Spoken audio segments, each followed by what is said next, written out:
जय श्री कृष्णा। राधे राधे। आज आप लोग सुनेंगे आषाढ़ मास की देवशयनी एकादशी व्रत की कथा। साथ ही में सुनेंगे एकादशी माता की कथा और एकादशी देवी की कथा। तो चलिए सबसे पहले सुनते हैं एकादशी देवी की कथा। मूर नाम का एक दैत्य था। रावण और कंस की तरह वह भी बड़ा आतंक मचाता था। स्वर्ग में देवों सहित सभी को पीड़ा देता था। सब लोग उससे रक्षा मांगकर श्रीमन नारायण के शरण में गए। भगवान ने कहा, मैं उससे संभालता हूँ, चिंता मत करो। भगवान मूढ़ के साथ युद्ध करने लगे, लेकिन अपनी सारी शारीरिक शक्ति लगाकर भी भगवान कुछ नहीं कर सके। भगवान को युद्ध के मैदान से पलायन करना पड़ा।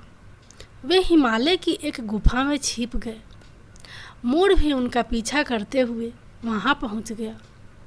भगवान ने ध्यान करना शुरू किया और उसके मन से एक शक्ति उत्पन्न की, उनकी मानसिक शक्ति। इस शक्ति ने बाहर आकर मूढ़ को अपनी तलवार से मार डाला। चूँकि यह देवी उनके मन भगवान की 11वीं इंद्रिय से निकली थी, इसलिए भगवान ने उन्हें एकादशी के नाम से पुकारा। एकादशी माता की उत्पत्ति का दिन उनके नाम से ही जाने लगा। माता एकादशी के अंतिम चरण के दौरान उत्पन्न हुई थी। इसे जयंती कहते हैं और उन्होंने द्वादशी के पहले चरण के दौरान दैत्य को मार डाला था। इसे समरंती कहते हैं। भगवान ने घोषणा की कि एकादशी के दौरान देवी के इस महान कार्य के कारण पूरे जगत में कोई भी पाप नहीं रहेगा। लेकिन पाप तो पहले से ही है। जब उसने यह सुना, पाप पुरुष आश्चर्य की तलाश में इधर उधर भागने लगा। एकादशी के दौरान वह कहाँ रहेगा? वह जहाँ भी गया सभी ने उसे आश्चर्य देने से इनकार कर दिया। अंत में अन्न यानी भोजन एकादशी के दौरान उसे आश्चर्य देने के लिए सहमत हुआ। तो एकादशी के दौरान सभी पाप भोजन में आश्चर्य लेते हैं। जो कोई एकादशी के दौरान भोजन करता है, ये पाप उस व्यक्ति में प्रवेश करेंगे और रोग, समस्या, हानि, परेशानी इत्यादि बन जाएंगे। एकादशी देवी को विष्णु कन्या भी कहा जाता है, क्योंकि वह भगवान की मानस पुत्री है। उनकी मूर्ति पूरी जगन्नाथ मंदिर और द्वारका धाम में है। भगवान के धर्म की रक्षा के लिए जितने भी अवतार हैं, वे सभी एकादशी के दिन ही हुए हैं, इसलिए यह इतना पवित्र दिन है। अब आप लोग सुनिए राजा धर्मकीर्ति की कथा। गालव मुनि का भद्रशील नाम का एक पुत्र था। भद्रशील ने छोटी उम्र से ही एकादशी व्रत का पालन करना शुरू कर दिया। मुनि ने उन्हें ऐसा करने के लिए कभी नहीं कहा था। एक बार मुनि ने भद्रशील से पूछा कि उन्हें इस व्रत को करने के लिए किसने कहा है। भद्रशील ने कहा कि मैं कई जन्मों से एकादशी व्रत करता आ रहा हूँ। आम तौर पर किसी को भी पिछला जन्म याद नहीं रहता। जब तक आप माँ के गर्भ में होंगे तब तक आपको अपने पिछले जन्मों की याद रहेगी, लेकिन जन्म से ठीक पहले यह स्मृति मिट जाती है। लेकिन भद्रशील को अपने पिछले जन्म की याद उस समय भी थी। यह एकादशी व्रत की शक्ति थी जिसका वे पालन करते थे। वे एक पूर्व जन्म में धर्मकीर्ति नामक राजा थे। धर्मकीर्ति बहुत क्रूर था। उसे कोई पसंद नहीं करता था। ऐसा कोई पाप नहीं था जो उसने नहीं किया हो। एक बार वह अपने सैनिकों के साथ शिकार पर गया। उसने एक हिरन को देखा और अपने सैनिकों को उस हिरन को चारों ओर से घेरने के लिए कहा। राजा ने कहा कि जो भी हिरन को भगा देगा उसका पूरा परिवार मार डाला जाएगा। हिरन ने यह सुना और सोचा बेचारे सैनिक, मैं उनमें से किसी को भी कुछ होने ना दूंगा। हिरण राजा के पास से निकल भागा। राजा ने हिरण का पीछा किया। सूर्यास्त होते राजा एक घने जंगल के अंदर फंस गया। हिरण कहीं दिखाई नहीं दे रहा था। राजा ने एक पेड़ के नीचे रात बिताई। उसने दिन भर में कुछ भी नहीं खाया था। उसे चारों ओर से खतरनाक जानवरों के गुर्राने की आवाज़ सुनाई दे रही थी। वह सो नहीं सका। राजा ने डर से श्री हरि परमात्मा से प्रार्थना करना शुरू कर दिया। फिर सुबह होते ही उसकी मृत्यु हो गई। यमदूत आए और उसे यमराज के पास ले गए। यमराज ने पूछा, तुम लोग इन्हें यहाँ क्यों लाए हो? इसका स्थान वैकुंठ में भगवान महाविष्णु के बगल में है। लेकिन राजन, यह तो महापापी है। नहीं, वह सब चला गया है। ये अब पवित्र है। जिस दिन उनकी मृत्यु हुई वह एकादशी थी। उन्होंने दिन भर उपवास किया और रात में जागते हुए श्री हरि का स्मरण किया। उनके सारे पाप दूर हो गए, वे पवित्र हो गए। यमराज ने स्वयं एक स्वर्ण रथ बुलवाया और राजा को वैकुंठ भेज दिया। जब लोगों को इस बारे में पृथ्वी पर पता चला तो वे सभी एकादशी का पालन करने लगे। एकादशी का पालन करने के लिए और अधिक उत्साहित हो गए। अब आप लोग सुनिए एकादशी माता की कथा। एक बार एक राज्य में एक राजा रहा करता था। राजा बहुत ही बुद्धिमान और बलशाली था। राजा सदैव अपनी प्रजा का बहुत अच्छे से ध्यान रखता था। प्रजा भी अपने राजा को बहुत पसंद करती थी। राजा की 2 बेटियां थीं। राजा अपनी दोनों बेटियों से बहुत प्रेम करता था। राजा की छोटी बेटी देखने में बहुत सुंदर और आकर्षण थी। राजा की बड़ी बेटी छोटी बेटी के मुकाबले थोड़ा कम सुंदर थी। राजा की छोटी बेटी ग्यारस माता की पूजा किया करती थी और सभी लोग राजा की छोटी बेटी से बहुत प्रेम करते थे। राजा बहुत प्रशंसा किया करते थे। राजा भी अपनी छोटी बेटी को बड़ी बेटी से अधिक प्रेम करता था, जिस कारण राजा की बड़ी बेटी को अपनी छोटी बहन से बहुत नफरत होने लगी थी।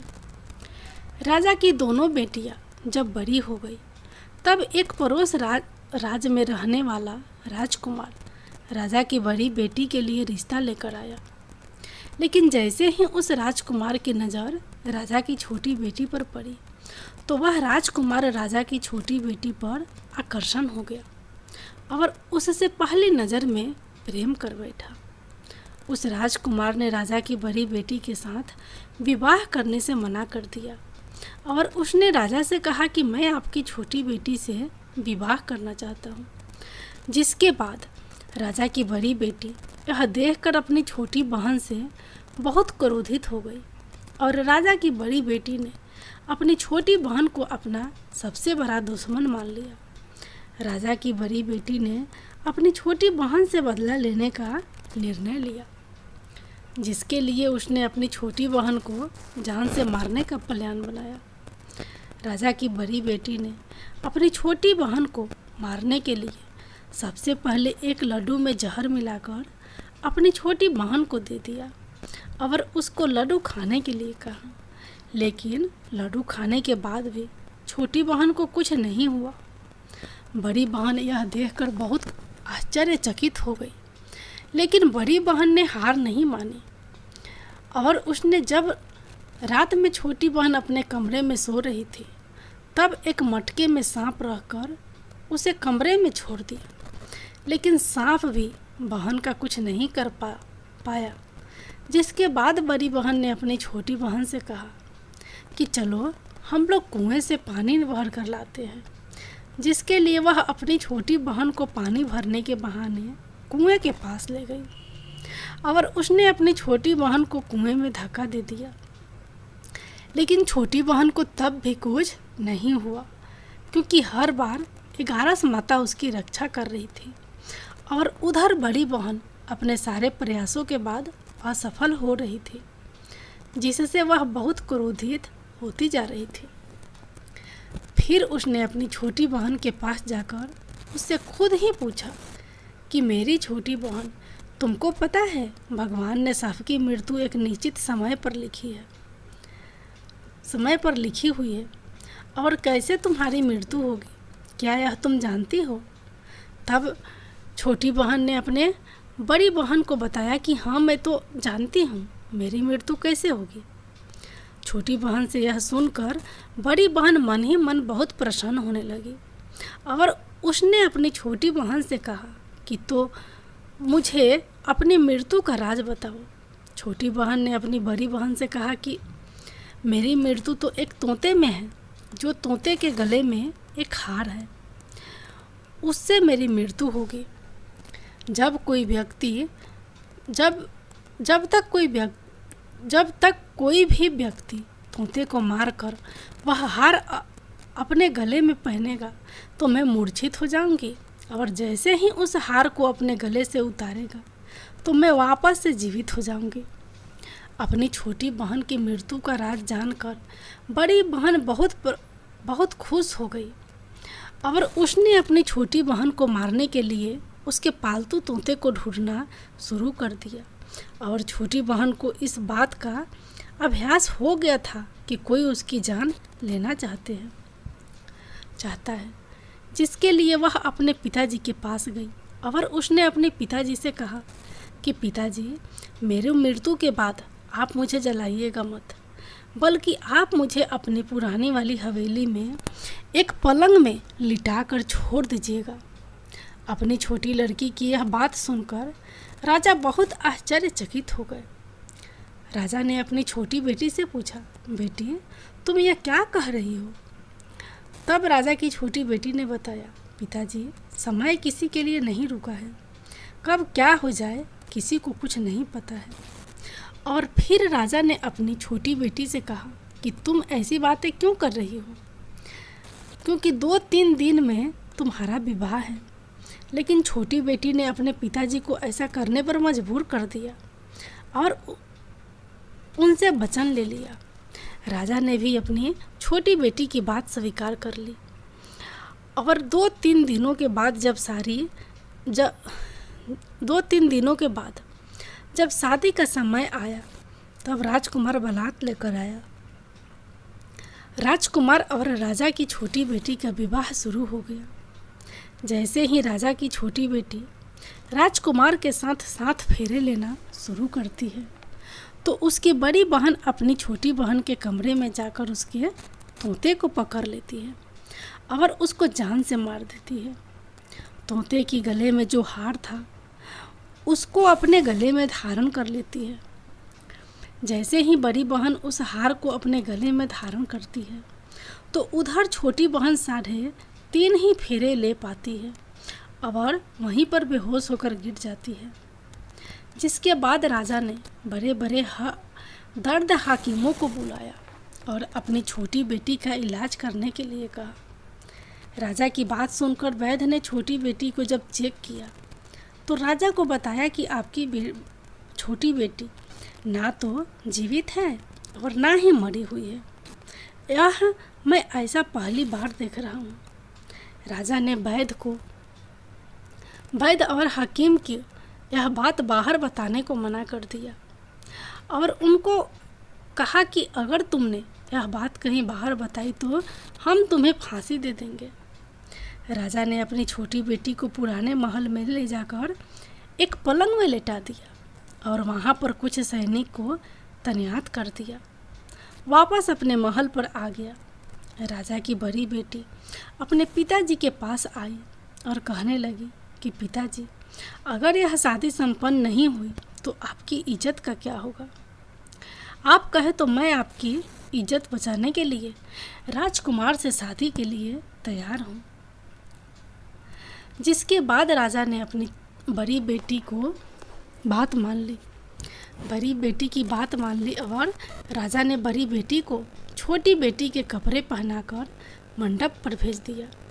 लेकिन राजकुमार यह जान गया था कि यह राजा की छोटी बेटी नहीं है बल्कि यह राजा की बड़ी बेटी है।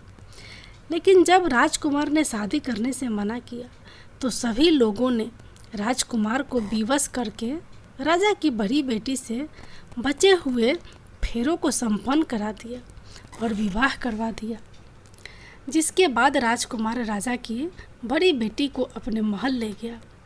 राजकुमार राजा की बड़ी बेटी से ना तो बात करता था और ना उसको पसंद करता था और ना ही उसके आसपास भटकता था।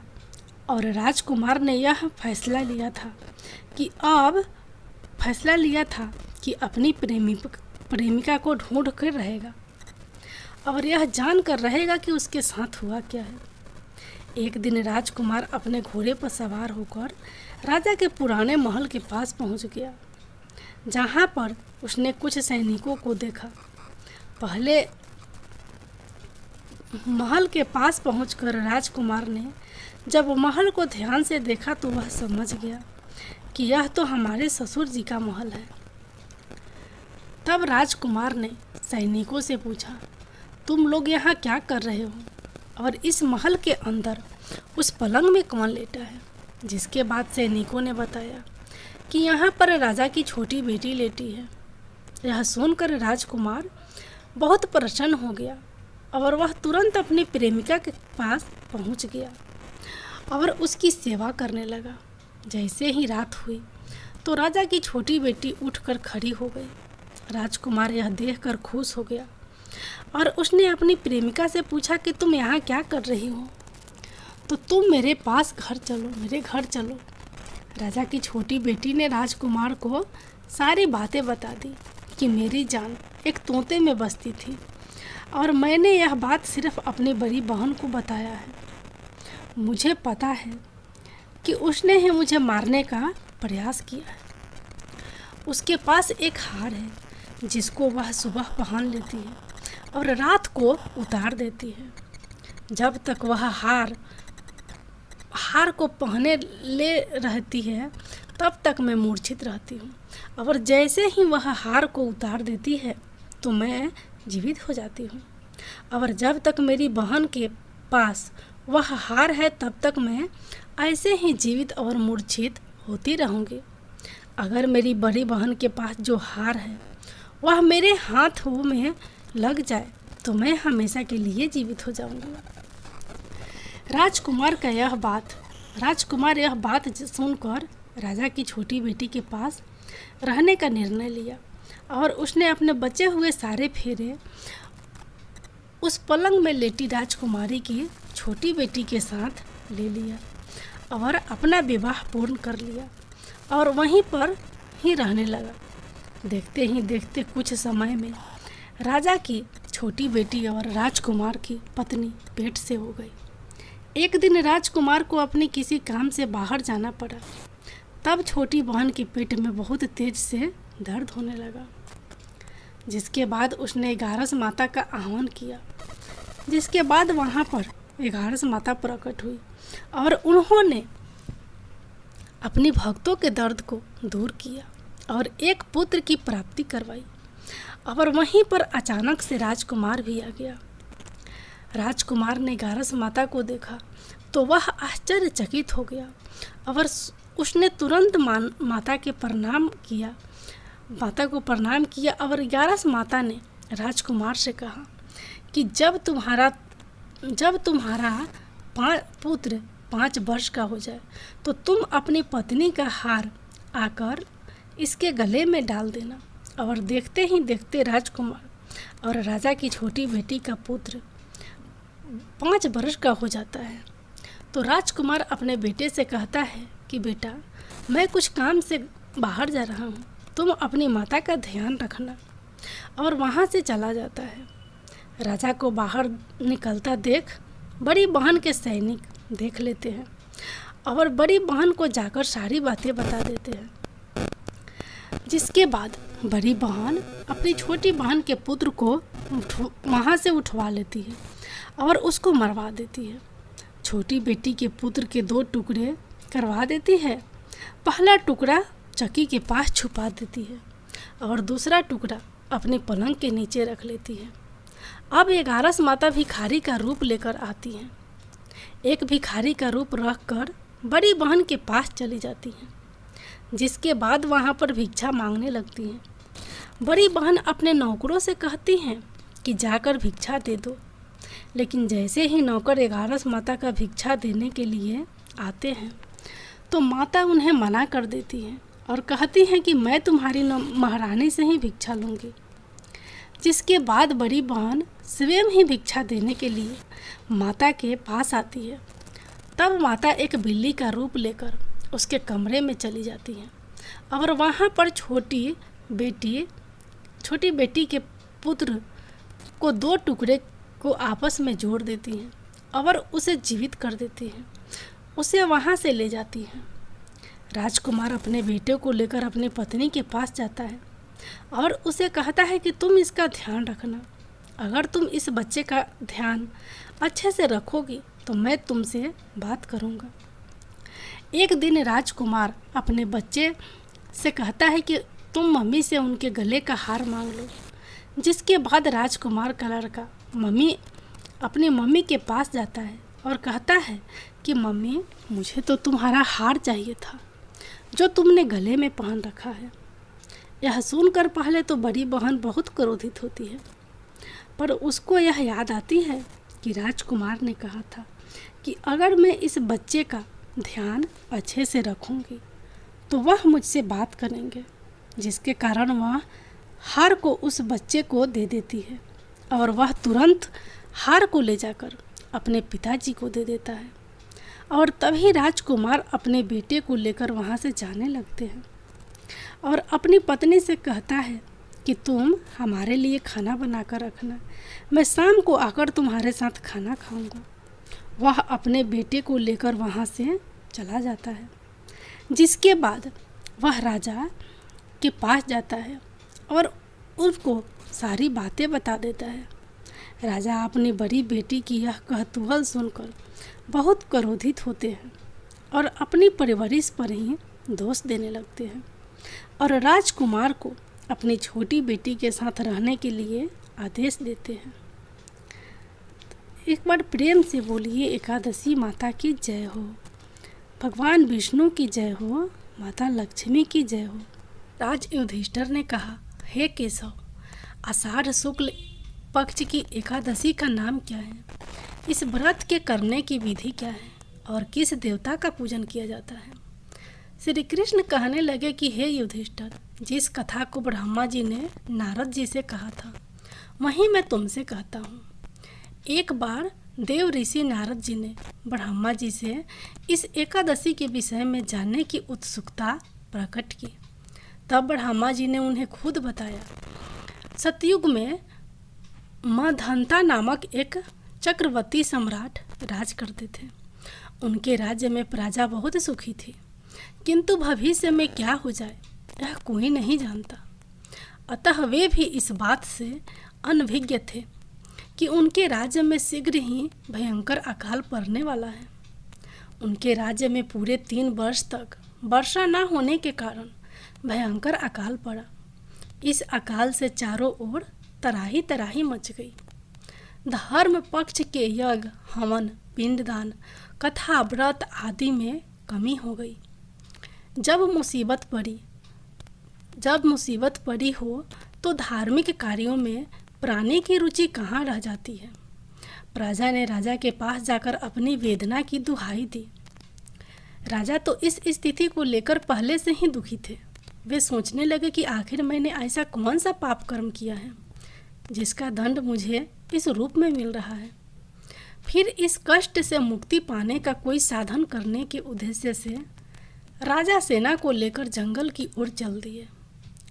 वहाँ विचरण करते करते एक दिन वे ब्रह्मा जी के पुत्र अंगिरा ऋषि के आश्रम में पहुँचे और उन्हें संगाष्टन प्रणाम किया। ऋषिवर ने आशीर्वाद दिया, कुशल क्षेम पूछा। फिर जंगल में विचरण व अपने आश्रम में आने का प्रयोजन जानना चाहा। तब राजा ने हाथ जोड़कर कहा, महात्मान, सभी प्रकार से धर्म का पालन करता हुआ भी मैं अपने राज्य में दुर्भिक्ष का दृश्य देख रहा हूँ। आखिर किस कारण से ऐसा हो रहा है? कृपया इसका समाधान करें। यह सुनकर महर्षि अंगिरा ने कहा, हे राजन, सब युगों से उत्तम यह सतयुग है। इसमें छोटे से पाप का भी बड़ा भयंकर दंड मिलता है। इसमें धर्म अपने चारों चरणों में व्याप्त रहता है। ब्राह्मण के अतिरिक्त किसी अन्य जाति को तप करने का अधिकार नहीं है, जबकि आपके राज्य में एक शूद्र तपस्या कर रहा है। यही कारण है कि आपके राज्य में वर्षा नहीं हो रही है। जब तक वह काल को प्राप्त नहीं होगा, तब तक यह दुर्भिक्ष शांत नहीं होगा। दुर्भिक्ष की शांति उसे मारने से ही संभव है। किंतु राजा का हृदय एक निरपराध शूद्र तपस्वी का समन करने को तैयार नहीं हुआ। उन्होंने कहा, हे देव, मैं उस अपराध को मार दूं, यह बात मेरा मन स्वीकार नहीं कर रहा है। कृपया करके आप कोई और उपाय बताइए।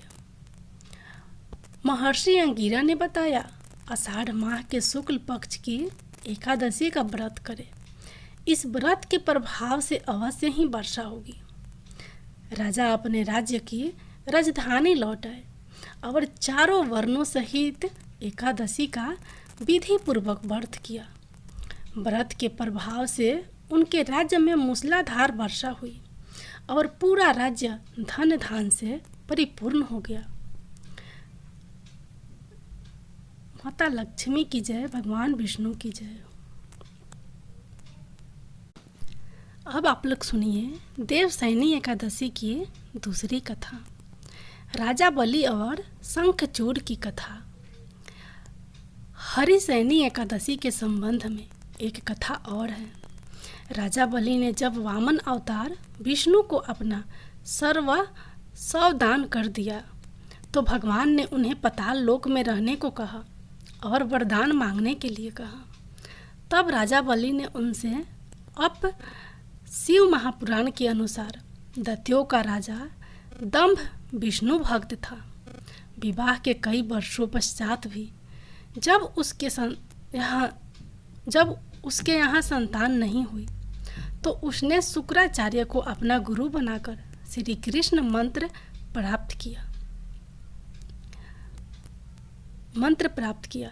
इस मंत्र को पाने के पश्चात उसने पुष्कर सरोवर में घोर तप किया। उसके तप से प्रसन्न होकर भगवान विष्णु ने उसे संतान प्राप्ति का वरदान दे दिया। भगवान विष्णु के वरदान से दंभ को पुत्र हुआ। उसका नाम शंखचूड़ रखा गया। बड़ा होने पर उसने ब्रह्मा जी को प्रसन्न करने के लिए पुष्कर में घोर तपस्या की। उसके तप से प्रसन्न होकर ब्रह्मा जी ने उसे वरदान मांगने को कहा। शंखचूड़ ने ब्रह्मा जी से कहा कि उसे देवता भी नहीं मार पाए और वह अजर अमर रहे। ब्रह्मा जी ने उससे कहा कि तुम अजर अमर तो नहीं हो सकते, लेकिन तुम्हारी मृत्यु विशेष परिस्थितियों में अत्यंत कठिनाई से होगी। वरदान पाकर शंखचूड़ के अत्याचार बढ़ने लगे। हार कर सभी देवता भगवान विष्णु की शरण में गए और शंखचूड़ के अत्याचारों से मुक्ति दिलाने की प्रार्थना की। तब विष्णु शंकर जी के पास गए। भगवान विष्णु की सहायता से भगवान शंकर ने शंखचूड़ का वध किया। जिस दिन शंखचूड़ का वध हुआ था, उस दिन आषाढ़ मास की एकादशी थी। शंखचूड़ की मृत्यु के पश्चात भगवान विष्णु शयन करने के लिए क्षीर सागर चले गए।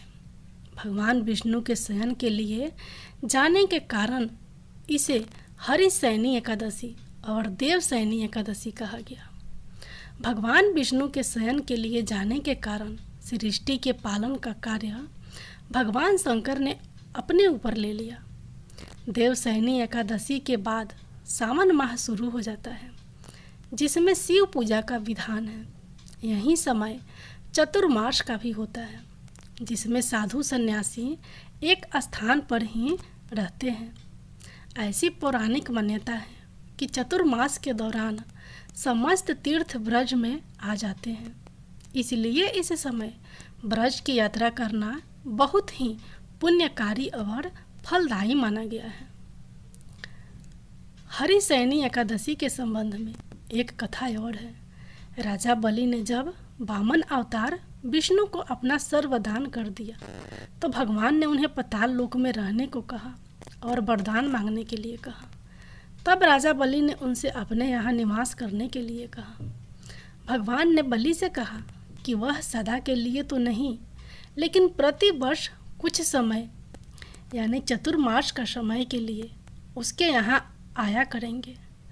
तब से भगवान विष्णु राजा बलि को दिए गए वचन का पालन करने के लिए प्रति वर्ष चतुर्मास में पाताल लोक में शयन करने के लिए जाते हैं।